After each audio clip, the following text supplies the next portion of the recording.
ఇక్కడ అసంగతం కావచ్చు, ఈ సందర్భానికి తగినట్టు కాకపోవచ్చు, కానీ మీకు ఎవరైనా పివి నరసింహారావు గుర్తున్నారా?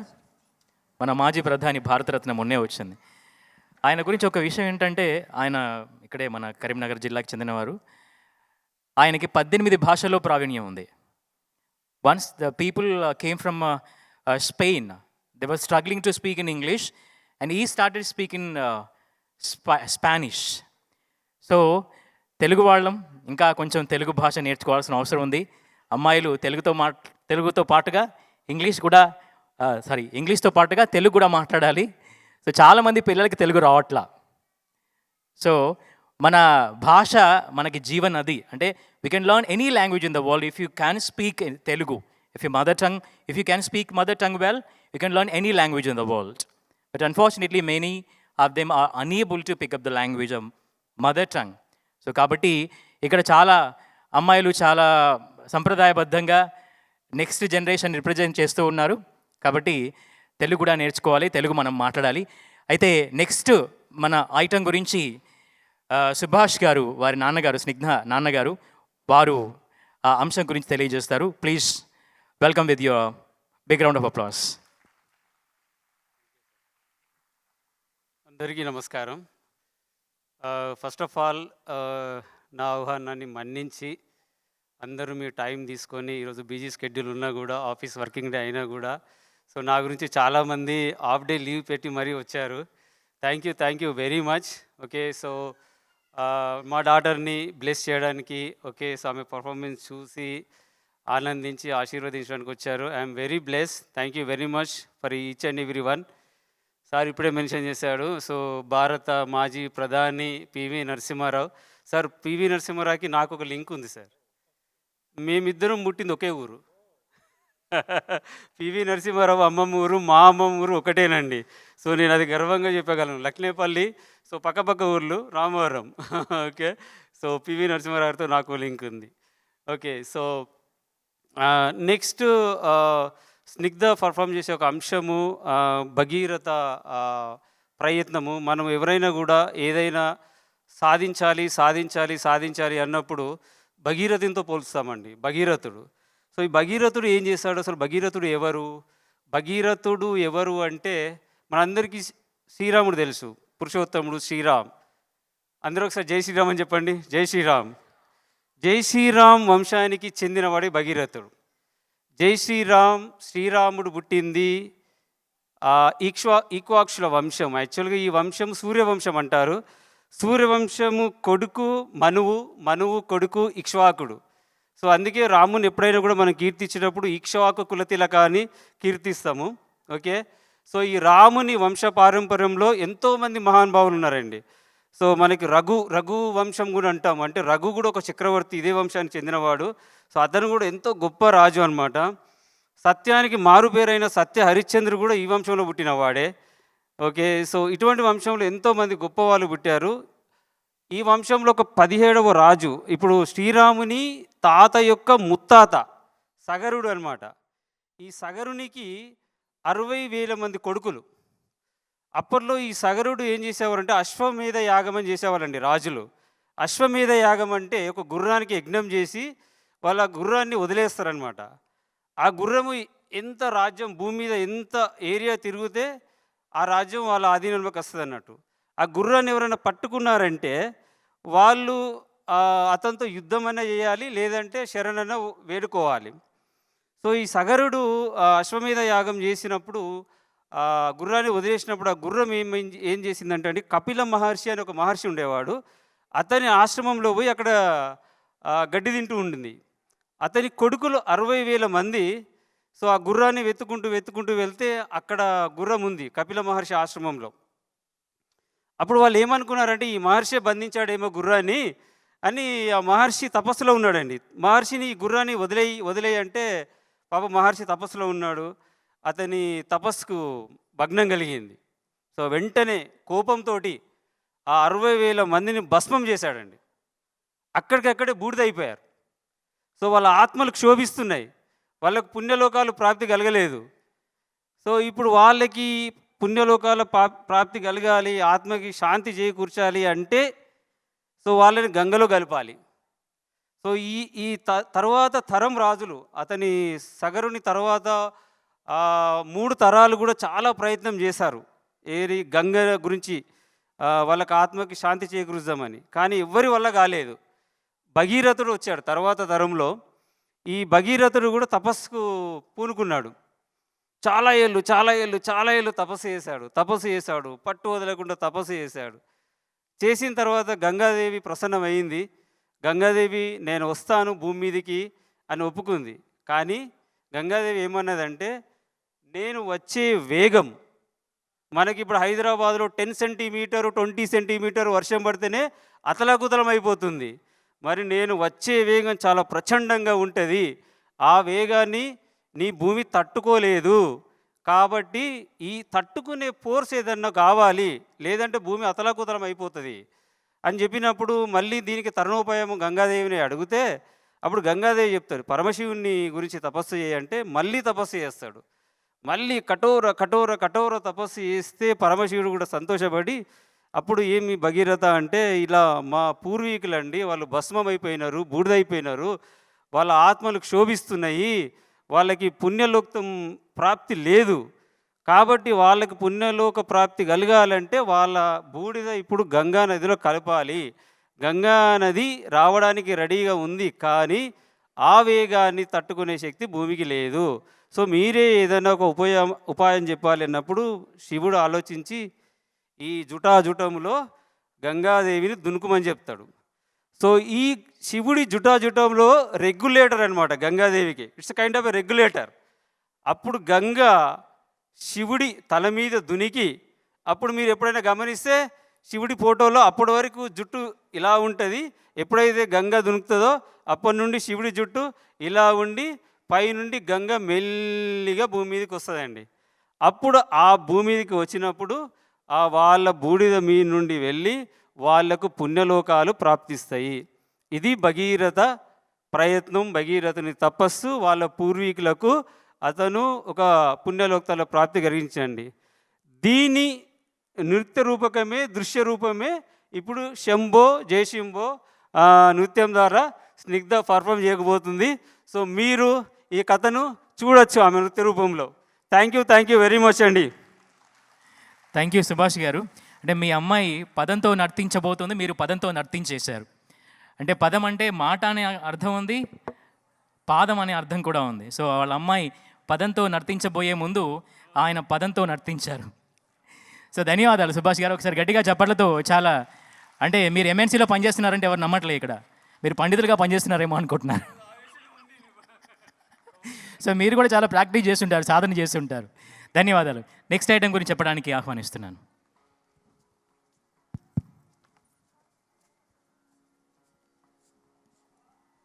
భో శంభో శివ శంభో స్వయంభో.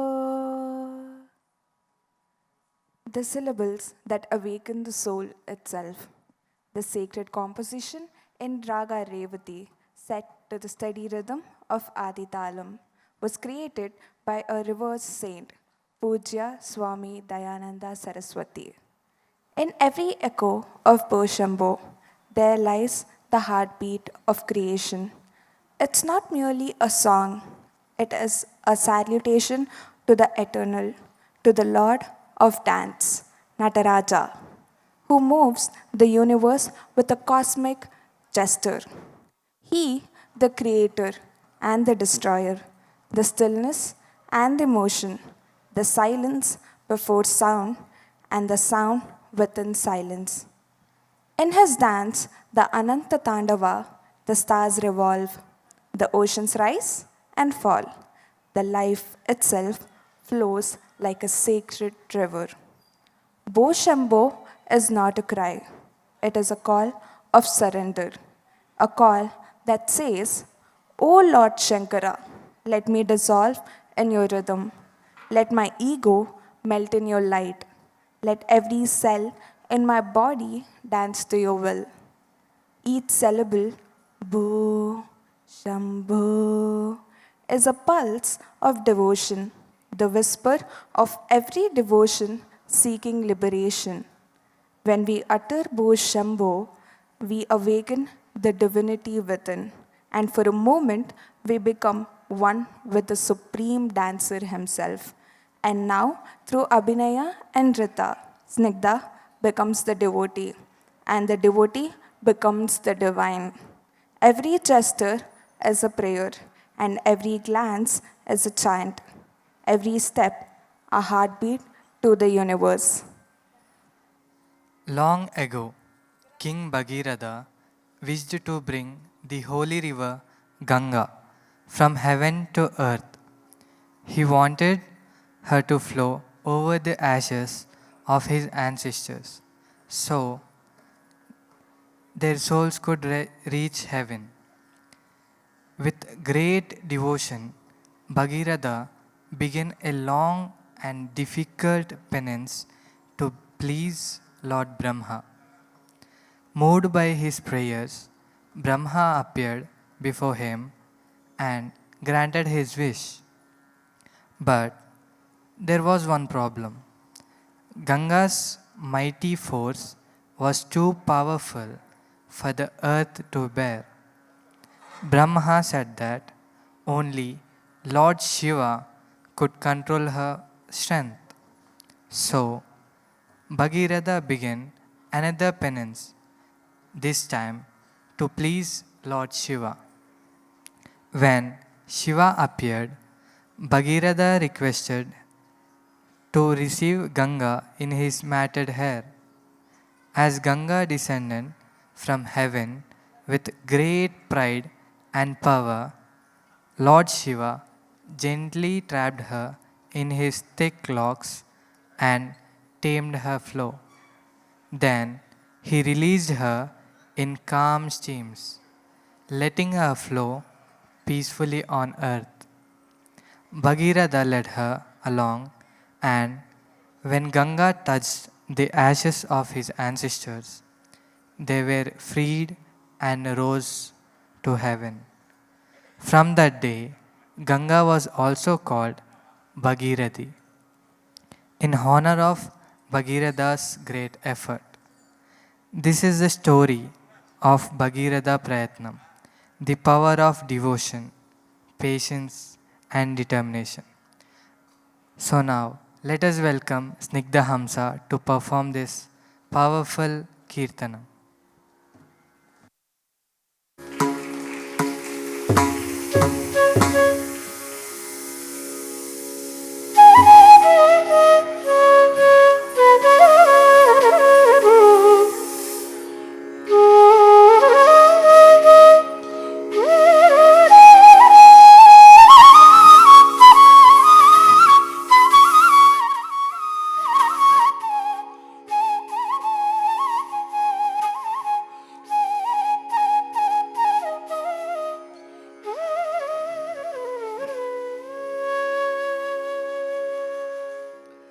త్రినేత్రం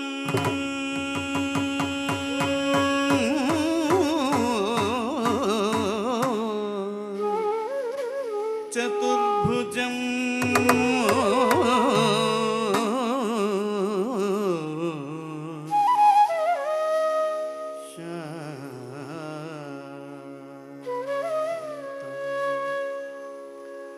రక్తవర్ణం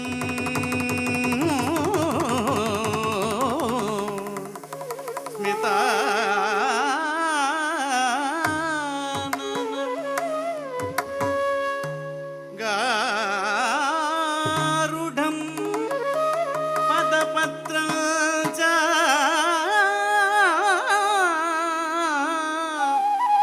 దుర్ధూరం చాది పుష్పకం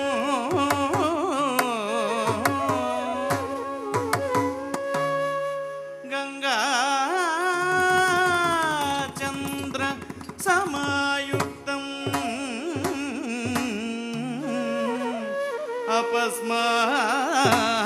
అపస్మార పరిస్థితం దక్షిణం కుంచిత పదం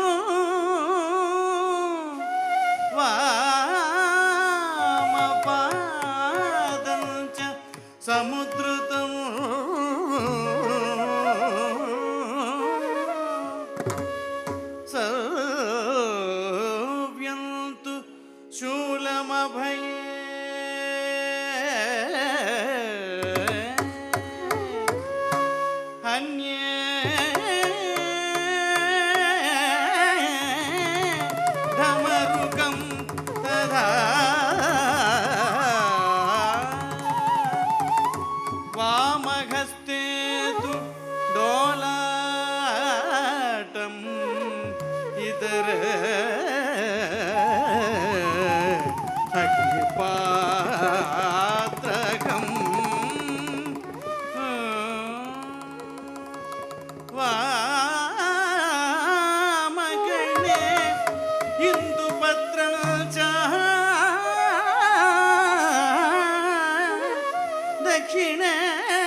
సంయుక్తం సర్వాంగే భస్మదారిణం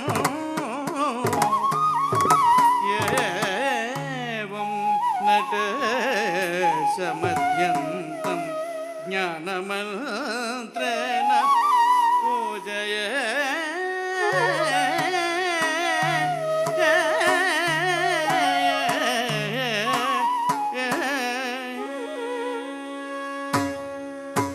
తలంగు తక్క దిగు తక్క తదిగిన తొంత ది తొం నం నం తోం ది త త ది తొం నం నం తో ది త త త ది తొం నం నం తో ది త త ది తొం నం నం తోం ది త త త ది తొం నం నం తోం ది త త ది తొం నం నం తోం ది త త త ది తొం నం నం తోం ది త త త రి త కిట తక తరి త కిట తక త ది త త ఝం ది త త ఝం త త ఝం త ఝం త దికిన తో తక త దికిన తో తక దికు త దికిన తో భో శంభో తద్దిత్త తజం దిత్త తజం త తజం తజం తదిగిన తోం తక తదిగిన తోం తకదికు తదిగిన తోం తదిగిన తోం తక తదిగిన తోం తకదికు తదిగిన తోం భో శంభో తద్దిత్త తజం దిత్త తజం త తజం తజం తదిగిన తోం తక తదిగిన తోం తకదికు తదిగిన తోం తదిగిన తోం తక తదిగిన తోం తకదికు తదిగిన తోం తదిగిన తోం తక తదిగిన తోం తకదికు తదిగిన తోం శంభో శివ శంభో స్వయంభో భో శంభో శివ శంభో స్వయంభో భో శంభో శివ శంభో స్వయంభో భో శంభో శివ శంభో స్వయంభో భో శంభో శివ శంభో స్వయంభో ఓ శంభో శివ శంభో స్వయంభో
శంకరా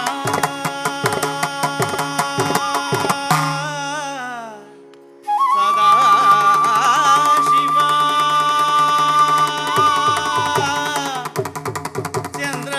చంద్రశేఖరా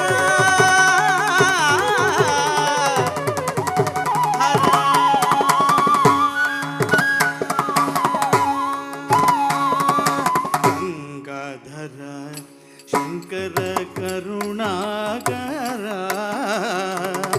మమవా భవసాగర తారక శంభో శివ శంభో స్వయంభో శంభో శివ శంభో స్వయంభో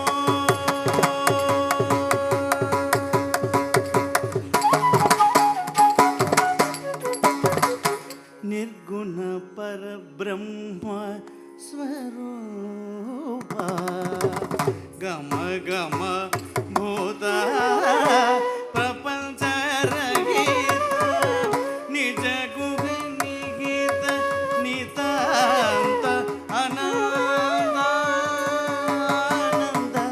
అతిశయ అక్షయలింగ నిజ గుహ నిహిత నితాంత ఆనంద అతిశయ అక్షయలింగ ఆనంద అతిశయ అక్షయలింగ శంభో శివ శంభో స్వయంభో భో శంభో శివ శంభో స్వయంభో